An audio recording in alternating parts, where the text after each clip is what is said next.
श्री दुर्गा सप्तशती 10वां अध्याय शुंभ वध।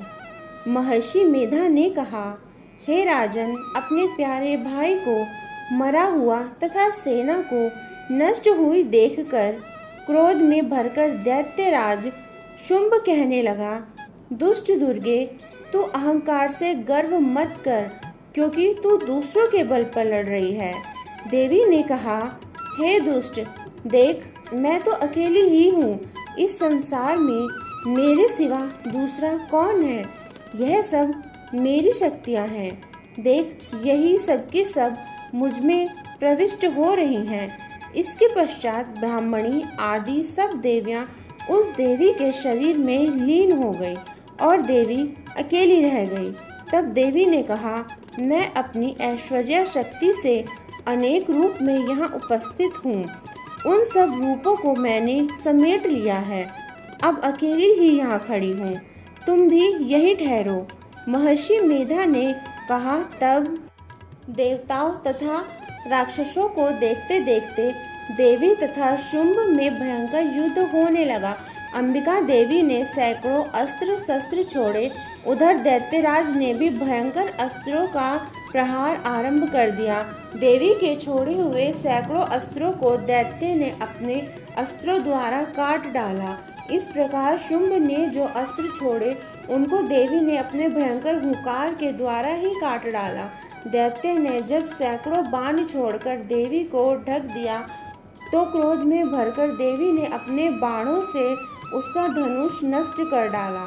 धनुष कट जाने पर दैत्येंद्र ने शक्ति चलाई, लेकिन देवी ने उसे भी काटकर फेंक दिया।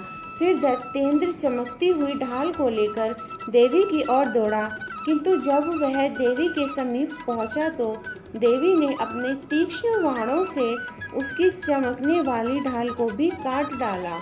फिर दैत्येंद्र का घोड़ा मर गया, रथ टूट गया, सारथी मारा गया। तब वह भयंकर मुदगर लेकर देवी पर आक्रमण करने के लिए चला, किंतु देवी ने अपने तीक्ष्ण बाणों से उसके मुदगर को भी काट दिया। इस पर दैत्य ने क्रोध में भरकर देवी की छाती में बड़े जोर से एक मुक्का मारा। दैत्य ने जब देवी को मुक्का मारा तो देवी ने भी उसकी छाती में जोर से एक थप्पड़ मारा। थप्पड़ खाकर पहले तो दैत्य पृथ्वी पर गिर पड़ा, किंतु तुरंत ही वह उठ खड़ा हुआ। फिर वह देवी को पकड़कर आकाश की ओर उछला और वहां जाकर दोनों में युद्ध होने लगा।